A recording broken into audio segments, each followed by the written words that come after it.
Hello everyone, DVS ম্যাডামের ক্লাসে তোমাদের সকলকে স্বাগতম। আমি ডিভিএস ম্যাডাম। সবার আগে চ্যানেলটা সাবস্ক্রাইব করার পর নোটিফিকেশন অন রাখবে, যাতে যখন যখন ভিডিও আপলোড হোক তোমাদের কাছে পৌঁছে যায়। আজকে আলোচনার বিষয় ক্লাস 9 হিস্ট্রি চ্যাপ্টার 1, অর্থাৎ চ্যাপ্টার 1-এ ফরাসি বিপ্লবের কয়েকটা দিক। চ্যাপ্টারটা থেকে আমরা খুব গুরুত্বপূর্ণ কিছু ছোট প্রশ্ন উত্তর করব, 1 নম্বর এবং 2 নম্বরের প্রশ্নগুলো। ওকে, এই চ্যাপ্টারে অনেক ইম্পর্টেন্ট বড় প্রশ্ন রয়েছে, এর পরের ভিডিওতে সেগুলো নিয়ে আমি আলোচনা করব। ছোট প্রশ্নগুলো বইয়ের ভেতর থেকে আমি দিয়েছি, এগুলো কিন্তু খুব ভালো করে পড়তে হবে। যাই হোক, কথা না বাড়িয়ে শুরু করব। ভিডিওটা বেশির থেকে বেশি লাইক শেয়ার করো। আরও প্রশ্ন উত্তর আসবে, তো চ্যানেলে চোখ রাখবে, নোটিফিকেশন অন রাখবে। বাংলার পড়াগুলো দিয়ে দিয়েছি, রচনা দিয়ে দিয়েছি, সব প্লেলিস্ট ওপেন করো, পেয়ে যাবে। দেখো কি বলেছে, ফার্স্ট ইউনিট টেস্টেরও প্লেলিস্ট আছে বা পার্টিকুলার সাবজেক্টেরও প্লেলিস্ট আছে, সেখান থেকে দেখে নেবে। দেখো কি বলেছে, প্রথম প্রশ্ন বলছে ভিংটি এম এ কি? উত্তর লিখব, ভিংটি এম এ ছিল ফ্রান্সের এক প্রকার আয়কর। নেক্সট, পরের প্রশ্ন, ক্যাপিটেশন কি? উত্তর লিখব, ফ্রান্সের প্রত্যক্ষ করগুলির মধ্যে অন্যতম ক্যাপিটেশন ছিল এক প্রকার উৎপাদন কর। পরের প্রশ্ন, করভি কি? উত্তর আমরা লিখব, করভি ছিল ফ্রান্সের প্রচলিত এক প্রকার কর, যাতে বাধ্যতামূলকভাবে বিনা পারিশ্রমিকে বেগার খাটতে হতো। পরের প্রশ্ন, ফ্রান্সের লবণ কর কি নামে পরিচিত? উত্তর আমরা লিখব, ফ্রান্সের লবণ কর গ্যাবেলা নামে পরিচিত। নেক্সট, পরের প্রশ্ন, ফ্রান্সে ধর্মকর কি নামে পরিচিত অথবা টাইথ কি? উত্তর, ফ্রান্সের ধর্মকর টাইথ নামে পরিচিত। টাইথ কি দিলেও আমরা দেব, টাইথ হলো ফ্রান্সের ধর্মকর, একই আনসার। নেক্সট, পরের প্রশ্ন, চার্চ বা যাজকেরা জনসাধারণের কাছ থেকে কোন কর আদায় করত? উত্তর লিখব, চার্চ বা যাজকেরা জনসাধারণের কাছ থেকে টাইথ বা ধর্মকর আদায় করত। নেক্সট, যাজক কাদের বলা হয়? উত্তর, যাজক হলো কোনো একটি নির্দিষ্ট ধর্মের প্রথাগত নেতৃস্থানীয় ব্যক্তিত্ব। বিভিন্ন ধর্মের যাজকদের ভূমিকা ও কার্যাবলী বিভিন্ন রকমের হয়। নেক্সট, বিপ্লব পূর্ববর্তী ফরাসি সমাজ কয়টি সম্প্রদায়ে বিভক্ত ছিল? উত্তর, বিপ্লব পূর্ববর্তী ফরাসি সমাজ 3টি সম্প্রদায়ে বিভক্ত ছিল। পরের প্রশ্ন, ফরাসি যাজকেরা রাজাকে কি কর প্রদান করতেন? উত্তর, ফরাসি যাজকেরা রাজাকে স্বেচ্ছাকর নামে এক প্রকার কর প্রদান করতেন। নেক্সট, পরের প্রশ্ন, ঐতিহাসিক ডেভিড থমসন কোন বিষয়কে বৈপ্লবিক পরিস্থিতি বলেছেন? উত্তর, ঐতিহাসিক ডেভিড থমসন ফ্রান্সের প্রাক বিপ্লব জটিল অর্থনৈতিক পরিস্থিতিকে বৈপ্লবিক পরিস্থিতি বলেছেন। নেক্সট, বিপ্লব পূর্ববর্তী ফরাসি সমাজে কারা প্রথম সম্প্রদায়ভুক্ত ছিল? উত্তর, বিপ্লব পূর্ববর্তী ফরাসি সমাজে যাজকরা প্রথম সম্প্রদায়ভুক্ত ছিল। নেক্সট, কে ফ্রান্সকে ভ্রান্ত অর্থনীতির জাদুকর বলেছেন? উত্তর, অ্যাডাম স্মিথ ফ্রান্সকে ভ্রান্ত অর্থনীতির জাদুকর বলেছেন।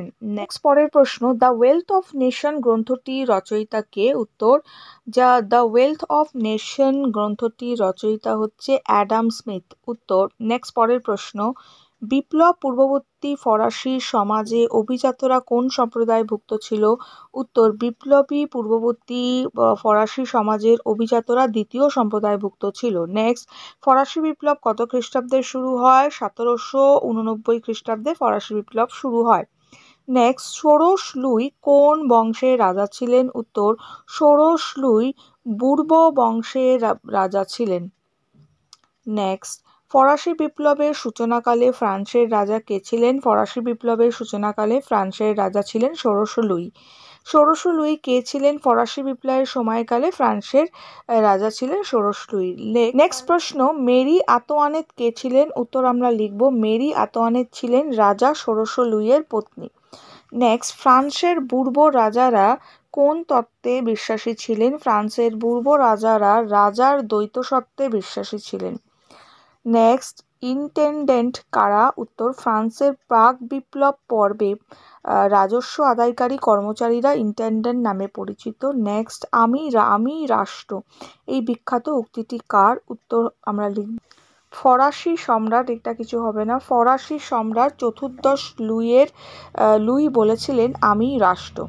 নেক্সট, ফ্রান্সে প্রচলিত প্রত্যক্ষ করের নাম কি? ফ্রান্সে প্রচলিত প্রত্যক্ষ করের নাম হলো টেইলি, capitation R ভিংটি M A. Next, next, ফ্রান্সে কত ধরনের প্রত্যক্ষ কর ছিল? ফ্রান্সে 3 ধরনের প্রত্যক্ষ কর ছিল। নেক্সট পরের প্রশ্ন, টেইলি। এবার যে প্রশ্নগুলো আলোচনা করছি সেটা হচ্ছে 2 নম্বরের প্রশ্ন আমরা আলোচনা করছি। নেক্সট, এইটা নয়, প্রথমটা নয়, এখান থেকে আমরা 2 নম্বরের প্রশ্ন আলোচনা করব। ওকে, এই প্রশ্নটা হচ্ছে টেইলি কি? উত্তর লিখব, টেইলি হলো ফ্রান্সের এক প্রকার ভূমি কর। ঠিক আছে, এটি প্রত্যক্ষ কর।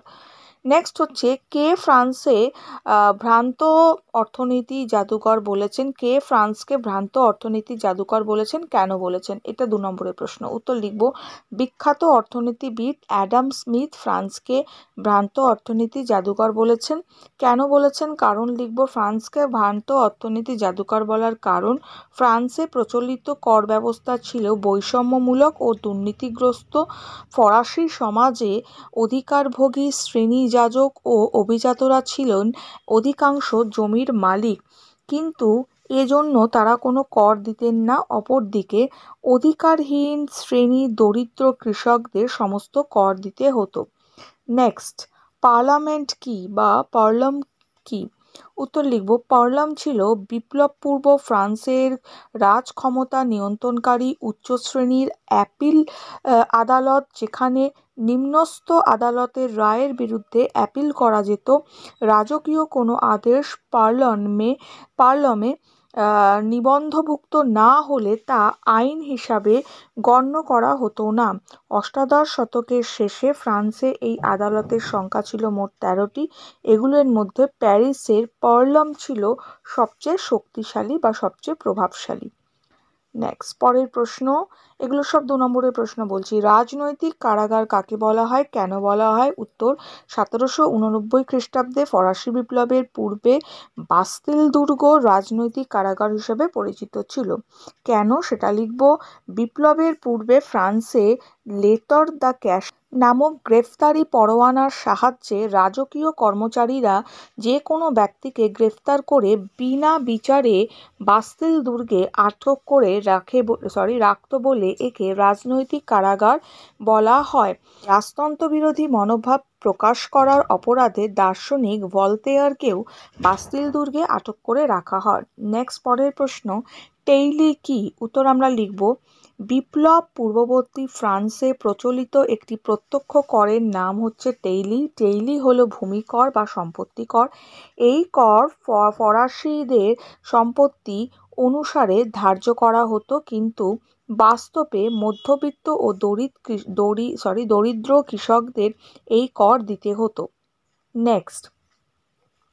নেক্সট প্রশ্ন হচ্ছে, ভিংটিএমএ কি? উত্তর আমরা লিখব, উত্তর আমরা লিখব, বিপ্লব পূর্ববর্তী ফ্রান্সে প্রচলিত একটি প্রত্যক্ষ করের নাম হচ্ছে ভিংটিএমএ বা ভাতিআম স্থাবর ও অস্থাবর। ভাতিআম, ঠিক আছে, স্থাবর ও অস্থাবর সম্পত্তির ওপর ধার্য কর, ক্লিয়ার, যা মূলত কৃষকরাই প্রদান করত। মোট আয়ের 5% আয়কর হিসাবে দিতে হতো। অভিজাতরা এই করের কিছুটা প্রদান করলেও যাজকরা এই কর প্রদানের ক্ষেত্রে বা এই কর প্রদানের থেকে সম্পূর্ণভাবে মুক্ত ছিলেন।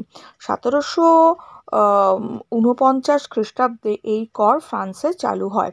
ওকে, নেক্সট প্রশ্ন, ক্যাপিটেশন কি? উত্তর লিখব, বিপ্লব পূর্ববর্তী ফ্রান্সে প্রচলিত একটি প্রত্যক্ষ করের নাম হচ্ছে ক্যাপিটেশন। ক্যাপিটেশন হলো উৎপাদন কর।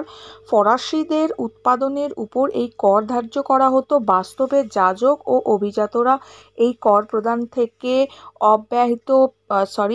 অব্যাহতি পেতেন, আর ফ্রান্সের সাধারণ জনগণকে এই কর দিতে হতো। নেক্সট পরের প্রশ্ন, টাইথ কি? উত্তর লিখব, টাইথ হলো ফ্রান্সের ধর্মকর। ফ্রান্সের তৃতীয় সম্প্রদায় এই কর দিত চার্চ বা গির্জাকে উৎপন্ন ফসলের 10% ধর্মকর বা টাইথ দিতে হতো। নেক্সট, সস বা সেন্স ও সপার বা স্যাম্পাট কি? উত্তর আমরা লিখব, ম্যানরের জমিতে যেসব কৃষকরা চাষ করত তারা জমির মালিক সামন্তপ্রভুকে সস ও সপার নামক কর দিতে বাধ্য ছিল। সস ছিল সাধারণ মুদ্রায় দেয় বাৎসরিক খাজনা ও সপা ছিল উৎপন্ন ফসলের মাধ্যমে প্রদেয় কর। নেক্সট, কর্ডে ও করভি কি? উত্তর, বিপ্লব পূর্ব ফ্রান্সে বাধ্যতামূলক ও জবরদস্তিমূলক শ্রমদান অভিহিত কর কর্ডে বা করভি নামে পরিচিত লিখতে পারি। এই পরোক্ষ করের জন্য কৃষকরা বিনা পরিশ্রমেই রাজাকে রাজপথ নির্মাণের জন্য এবং সামন্তপ্রভুকে সপ্তাহের নির্দিষ্ট দিনগুলিতে শ্রমদান করতে বাধ্য হতো। নেক্সট, পরের প্রশ্ন, ইন্টেন্ডেন্ট কাদের বলা হতো? উত্তর লিখব, পূর্ব শাসনকালে প্রাদেশিক শাসন ব্যবস্থার অন্যতম প্রধান ছিল স্তম্ভরূপে পরিচিত এক বিশেষ ক্ষমতাশালী রাজস্ব সংগ্রহকারী কর্মচারী হলো ইন্টেন্ডেন্ট। তবে স্থানীয় বিচার ব্যবস্থা থেকে শুরু করে সাধারণ প্রশাসন, কৃষি, শিল্প, বাণিজ্য, সৈন্য সংগ্রহ সহ বিভিন্ন বিষয়ে তাদের নিয়ন্ত্রণ ছিল। লেফেভর লিখেছেন, নেকড়েতুল্য এই কর্মচারীদের অত্যাচারে জনজীবন বিপর্যস্ত হয়ে পড়েছিল। এটা লেফেভর। ওকে, নেক্সট পরের প্রশ্ন, ফ্রান্সে প্রথম সম্প্রদায় নামে কারা পরিচিত ছিল? উত্তর, ফরাসি বিপ্লবের পূর্বে ফরাসি সমাজের যাজকরা প্রথম সম্প্রদায় বা ফার্স্ট এস্টেট নামে পরিচিত ছিল। 1789 খ্রিস্টাব্দে যাজকদের সংখ্যা ছিল 1,20,000। ফ্রান্সের মোট জনসংখ্যার 1% কম হয়েও যাজকরা সমাজে ও রাষ্ট্রে খুবই প্রভাবশালী ছিলেন। তারা ছিলেন আইনের ঊর্ধ্বে এবং তাদের কোনো প্রকার কর দিতে হতো না। নেক্সট প্রশ্ন, ফরাসি বিপ্লবের পূর্বে ফরাসি সমাজ কয়টি এস্টেট বা সম্প্রদায়ে বিভক্ত ছিল? অথবা বিপ্লব পূর্ববর্তী ফরাসি সমাজ কয়টি স্তরে বিভক্ত ছিল? কি কি? ফরাসি বিপ্লবের পূর্বে, উত্তর লিখছি, ফরাসি বিপ্লবের পূর্বে ফরাসি সমাজ 3টি এস্টেট বা সম্প্রদায়ে বিভক্ত ছিল। ফার্স্ট এস্টেট বা প্রথম সম্প্রদায়ের মধ্যে ছিল যাজকরা, সেকেন্ড এস্টেট বা দ্বিতীয় সম্প্রদায়ের মধ্যে ছিল অভিজাতরা, থার্ড এস্টেট বা তৃতীয় সম্প্রদায়ের মধ্যে ছিল যাজক, অভিজাত ছাড়া সমাজের বাকি সবাই, যেমন বুর্জোয়া, কৃষক, শ্রমিক আর শাকুলোত ইত্যাদি। নেক্সট প্রশ্ন, ফ্রান্সের তৃতীয় সম্প্রদায় নামে কারা পরিচিত ছিল? উত্তর, ফরাসি বিপ্লবের পূর্বে ফ্রান্সের সমাজে তৃতীয় সম্প্রদায় বা থার্ড এস্টেট বলতে বোঝাতো যাজক ও অভিজাত ছাড়া সমাজের সমস্ত সাধারণ প্রজাদের। এই সম্প্রদায়ের মধ্যে ছিল বুর্জোয়া বা মধ্যবিত্ত, কৃষক, শ্রমিক, বুদ্ধিজীবী, ব্যবসায়ী, দোকানদার, শাকুলোত ইত্যাদি। থার্ড এস্টেটের জনসংখ্যা ছিল মোট জনসংখ্যা 97%-এর বেশি। রাষ্ট্রের প্রায় সমস্ত কর তাদেরই দিতে হতো, কিন্তু রাষ্ট্রের কাছ থেকে তারা কোনো সুযোগ সুবিধা পেত না। সমাজ ও রাষ্ট্রে এরা ছিল অধিকারহীন শ্রেণী। ক্লিয়ার হয়ে গেল? তাহলে এই প্রশ্নগুলো দিলাম, এগুলো খুব ভালো করে পড়ো। দেখা হবে তোমাদের সঙ্গে নেক্সট ভিডিওতে। নেক্সট ভিডিও তোমাদের খুব শর্ট কোয়েশ্চেন্স আর 1 নম্বর আর 2 নম্বরের কিছু প্রশ্ন থাকবে। পার্ট 2তে একটু পরেই সেটা আপলোড হবে।